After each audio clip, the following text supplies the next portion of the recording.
On this week's episode, we'll be chatting with author and business development manager of post-production house Cutting Edge Studios, Elle Croxford.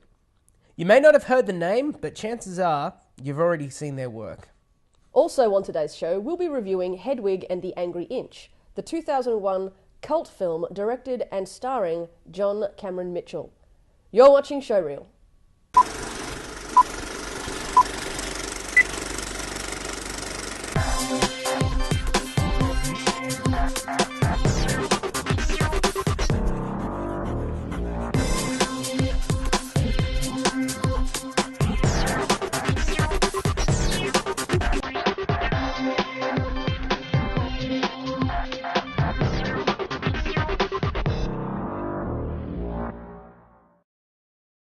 Welcome once again to Showreel. This week, joining me is John and Chadwick. And joining me is Nate Gothard. We're both also joined today by Elle Croxford. Elle is the business development manager of post-production house Cutting Edge, a Brisbane-based production house that has collaborated on films such as I, Frankenstein, The Great Gatsby, Happy Feet 2, Beneath Hill 60, and Wish You Were Here. We welcome you to Showreel, Elle. Thank you. All right, so firstly, Elle, can you give us a brief description of what your role is at Cutting Edge? Well, as Business Development Manager of Long Form, I look after bringing in work such as feature films, television, documentaries, and anything that fits in between those, but on the long form side. Whereas the other part of the business is more about the commercials, the corporates, the digital work. So it's more focused on what you would see on the big screen or on the television. Wow. Now, we've actually got the showreel from Cutting Edge. Why don't we just take a look at that?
Wow, that last shot was smooth.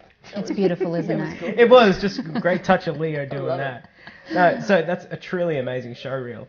Now, Cutting Edge is obviously just one of the most respected post-production houses in all of Australia. Now, after a bit of research, you actually worked in a video store in the late 80s, correct? Yes, Yeah. yes. Do you think that, looking back then, that you'd be contributing to these kinds of major films like Great Gatsby and Beneath Hill 60?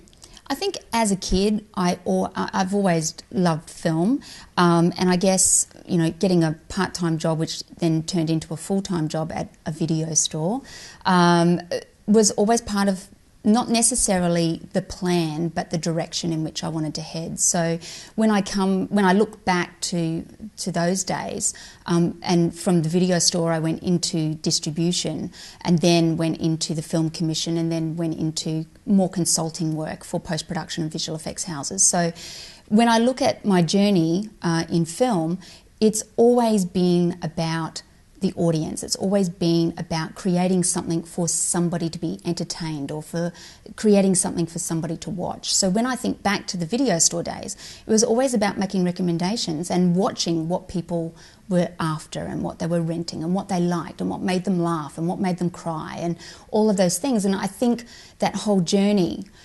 through the film industry that I've been involved with in all the different parts of the film industry.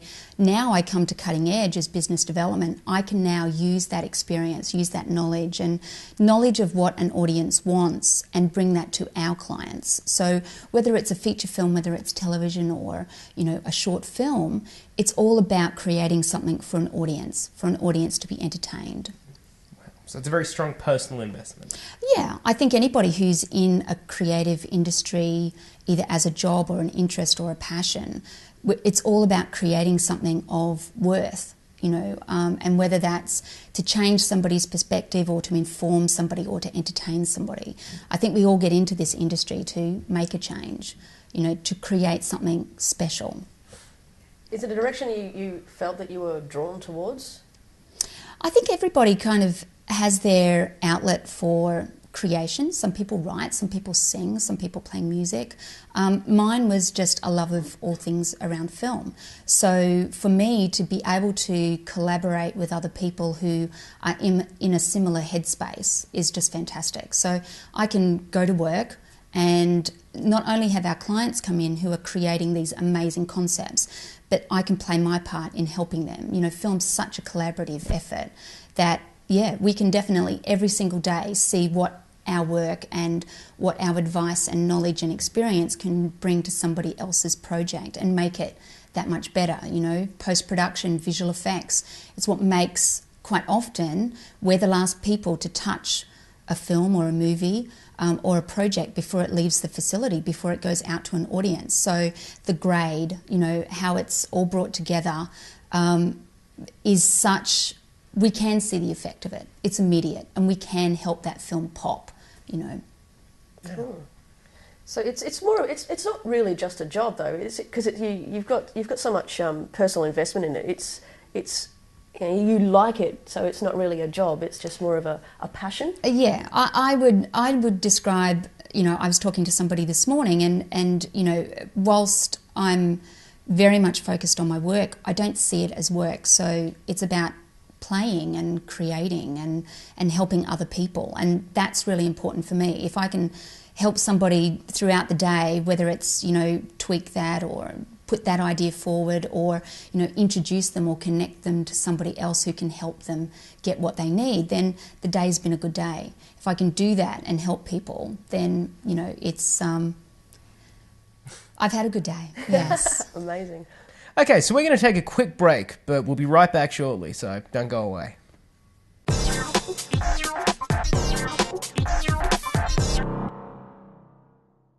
All right, welcome back to Showreel. We're chatting with Elle Croxford from the Cutting Edge. Welcome back. Thank you. All right, so Elle, how hard do you think it is for a Brisbane-based production company to attract national or international attention and clients? And do you chase them? Or do they chase you, or is it, you know, a little bit of come see, come sa, you know, a bit of both? It's probably a bit of both. Cutting Edge has been around for 22 years now, so we do have an established reputation, particularly in Queensland. So yeah. Brisbane is our national office. Then we've got a small satellite facility down at the Village Roadshow Studios on the Gold Coast. Then we have a facility down in Sydney, and we've just last October opened a new facility in Melbourne. So in terms of being national, we are definitely national now. So in each of our own sort of territories, if you like, we each have another me in each of the other states, and we work collectively together to make sure that no matter where because some films, depending on where they get their funding from, particularly on the Australian landscape, some may film, say, in Victoria. So Predestination, shot in Melbourne, looks fantastic, doubling for New York. And then they brought all of the post-production, all of the visual effects back to Queensland. So even though it was shot in Melbourne, it was posted in visual effects up here. So we made, through that whole visual effects process, made Melbourne look like New York. So we did set extensions, a lot of cleanup, added in certain things to make it look like New York. So Michael and Peter Spirik directed a fabulous film, and we just got to add to that, just those little parts that kind of, you know, just make a film pop. So it premieres at the Melbourne International Film Festival later this month. So you know, when you have a film either approach you or we go chasing for film, because that's part of my role. I go to LA a few times a year to actually try and bring back work to Australia, and whether that's in the Melbourne, Sydney or Brisbane facility, to us it's all work. So it's about, you know, looking at what films are around at the moment, what they need. So some films don't need any visual effects at all. Others might just need the most subtle cleanup. So it's sort of very low-end work. And then you've got the other extreme where you have a film like I, Frankenstein, where Cutting Edge actually did 116 shots and were very involved in the design effect of the flame and the spirits.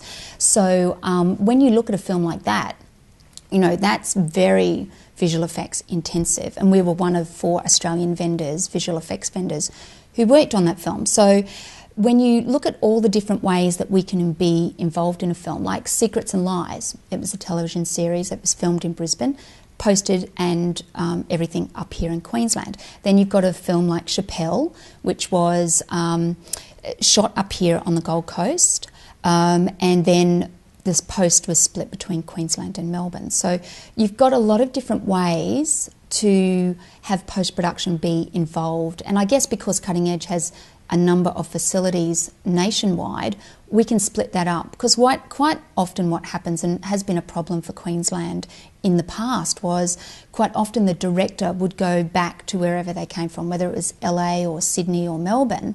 And so then, therefore, the editor and the post and the sound would follow them back, because it's cheaper to have them at home just doing the approvals and working with those people on the last final finish of the film.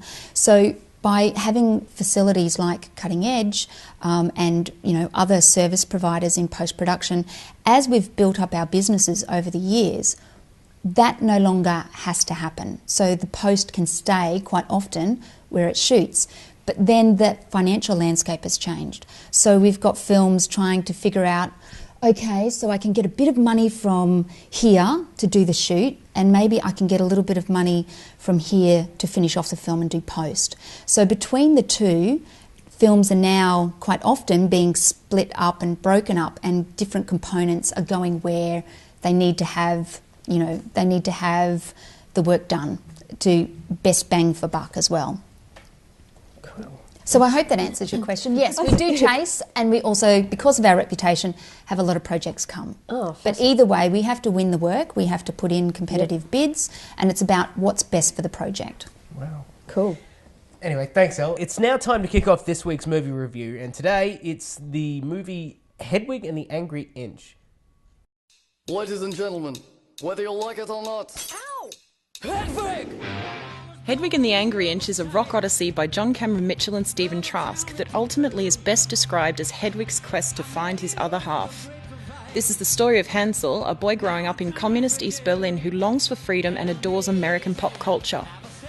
While sunbathing nude in a bomb crater, Hansel meets and ultimately falls in love with an American soldier and soon-to-be sugar daddy, Uther.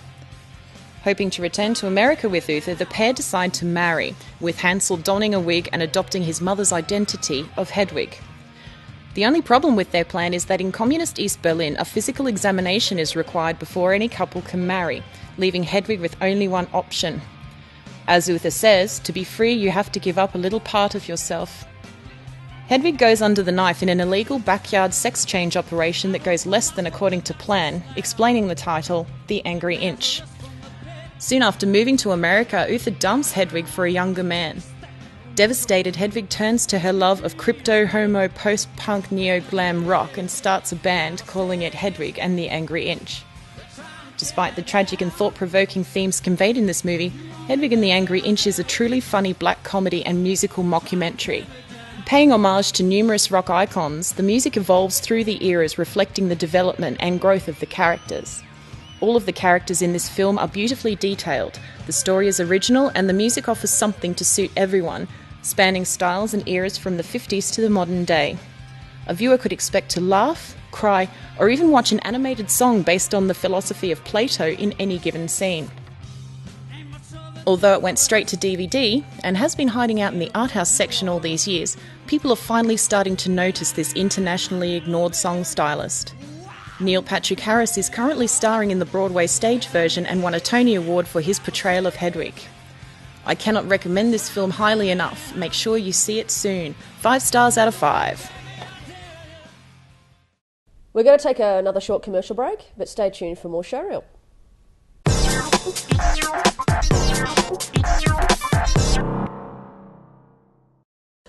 All right, welcome back to Showreel. So, Elle, can you tell us more about the other productions that Cutting Edge are involved in? There was mention of Gallipoli and Big Brother. What else is there? Well, there's a number of things that are coming up, some of which I can talk about and some of which are still in the pipeline. So, we've got the Spark film, obviously, Yesterday is History, so those 2 pilots. We've got, and I'm going to ruin this totally, sorry, because I was just going to say the projects were Big Brother and Gallipoli, so I've probably messed all of that up, so I'm really sorry. Oh dear. That's perfectly fine. At least we now have an extended knowledge that you are in fact doing Gallipoli and Big Brother. Yes. I'm not sure how you recover from that, but anyway. No, anyway, we just keep moving on and just hope that we don't get cut off. It's just me and my big mouth, really. That's all right. You just got a little bit excited, that's all. I did. Oh, well. What can you do? Anyway, aside from other productions, I mean, you work for the Pacific Film and Television Commission, is that correct? Yes. Yeah, and do you think the industry, in the time that you worked with them, do you think the industry has changed, albeit a lot, or just a little?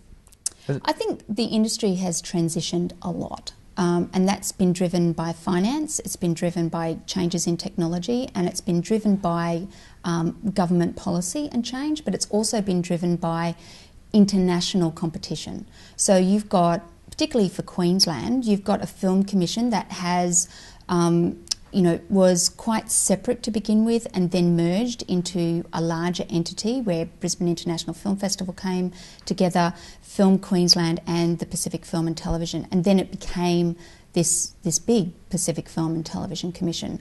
And I was, able to be part of that major change in Queensland, and I was there just over 7 years. So my role in that, in the Film Commission at that time, was attracting and marketing productions to Queensland. So it was about promoting the studios, promoting cast and crew, promoting companies like Cutting Edge and other service providers, and most of all, it was about attracting productions to the state to make use of the film locations. So whether it was a rainforest up in Cairns, or a beach down on the Gold Coast, or an outback location in Winton, or some, sort of smaller location, we would find anything that was needed for that film location or film production in Queensland. All right, it's time again where we screen local short films, and this week we have Easy Money, The Debt.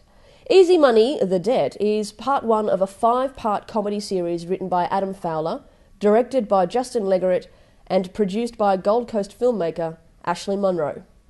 Let's check it out.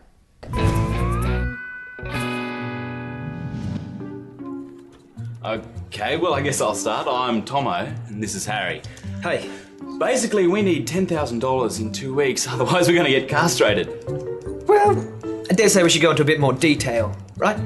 Okay, well, I'm not sure whether it's just going to be the nuts, or they're going to chop off our dongs as well, or... I meant more detail about the debt. Why don't you start right at the beginning? Okay, well, I first met Harry when we were at university. He was studying pharmacology, and I liked drinking a little bit, and we started... Really? You go from too little detail to the other end of the spectrum. But, why don't you start with Sunday morning? You see, it all started when we woke up to one hell of a mess.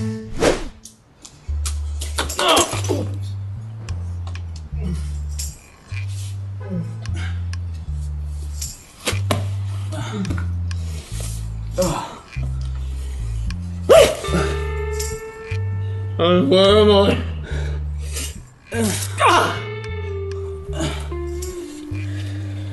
What the hell happened last night?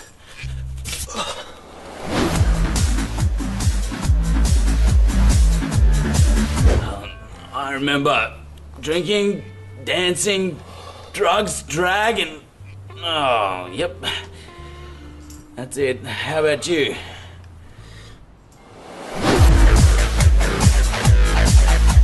I remember spewing, snorting, shuffling, and someone's keys. And that's when we met Mary, the debt collector. Good morning, perverts. I'm Mary the debt collector and I'm here to... Do you really call yourself that? No, I just thought it would speed things up. Babe, I don't know what you think you're on about, but I'm not in the mood right now, so... Listen up, you I represent a certain wronged party and I'm here to extract a damages fee. What are you talking about? Oh! You've got 2 weeks to come up with 10 grand. And if you don't, I'll be back to rip these things right out of your scrotums. Understand? Now, just in case you were thinking of going to the cops, I was instructed to give you this.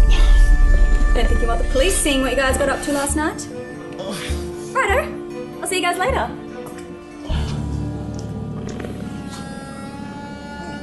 Oh, what? I can barely see. Wait. Oh, God. Oh, they're so old. Took these. Oh, what are we doing there? Is that... They're just kids. Why would we do that? Holy shit. This car Were we driving when that happened? We gotta find that 10 grand.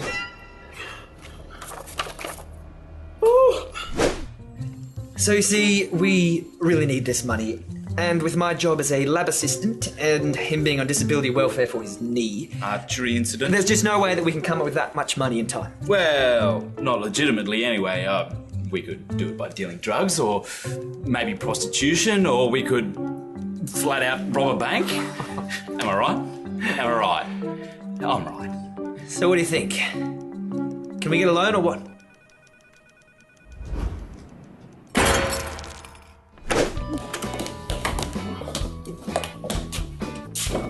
The bank security guards have pepper spray. Got it! Burns, how the hell do you get maced twice in 2 days? You know, if I had to guess, I would say it was probably your melon rapist comments that did it. We're totally screwed, aren't we? Maybe we should just skip town. Dude, why do you have to give up before giving anything a chance? If we were Oz playing right now, you'd most definitely be the lion. Oh, and I guess that makes you Glenda the Good Witch. If anything, I'm that artist Oz. You gotta be more creative, more ambitious. I wasn't entirely joking before. We don't have to do things completely legit. I suppose if we could filter your creative dodginess with my logical cautiousness, then... Easy money? Easy money. Alright, so you can catch the entire series of Easy Money on YouTube by clicking on the discussion link on our YouTube channel. Speaking of short films, we'd love to see yours and share your work here at Showreel. If you've got something to share with local filmmakers, submit your film via email at loveitlocal@31.com.au. Alright, so that's a wrap from us here at Showreel. Thanks again for joining us today, Elle. You're most welcome. And be sure to check out our Facebook, Twitter, YouTube pages and the Showreel podcast on iTunes. So we'll see you all next week.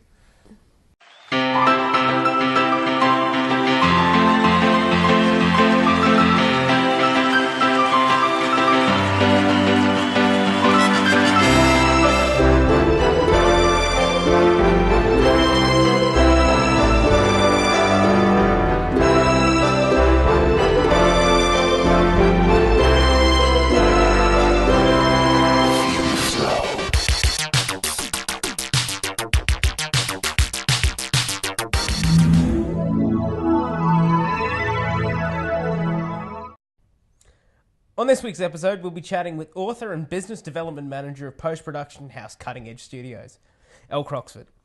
You may not have heard the name, but chances are you've already seen their work. Also on today's show, we'll be reviewing Hedwig and the Angry Inch, the 2001 cult film directed and starring John Cameron Mitchell. You're watching Showreel.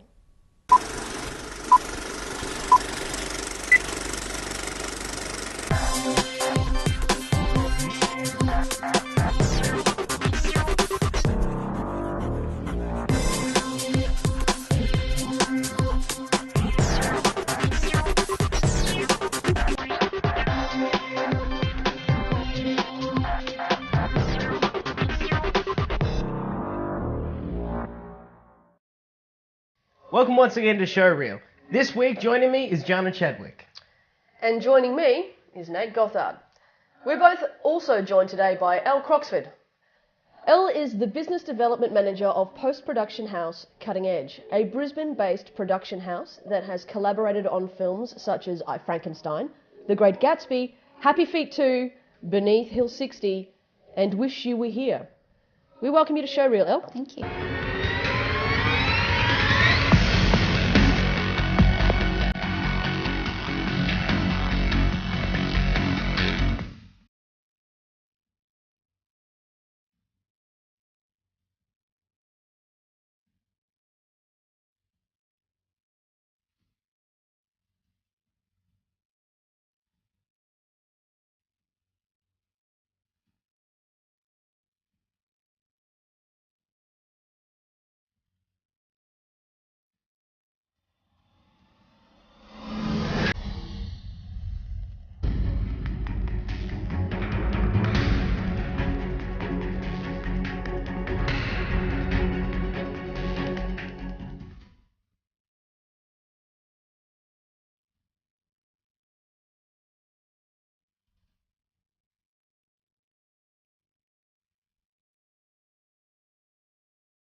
All right, so firstly, Elle, can you give us a brief description of what your role is at Cutting Edge?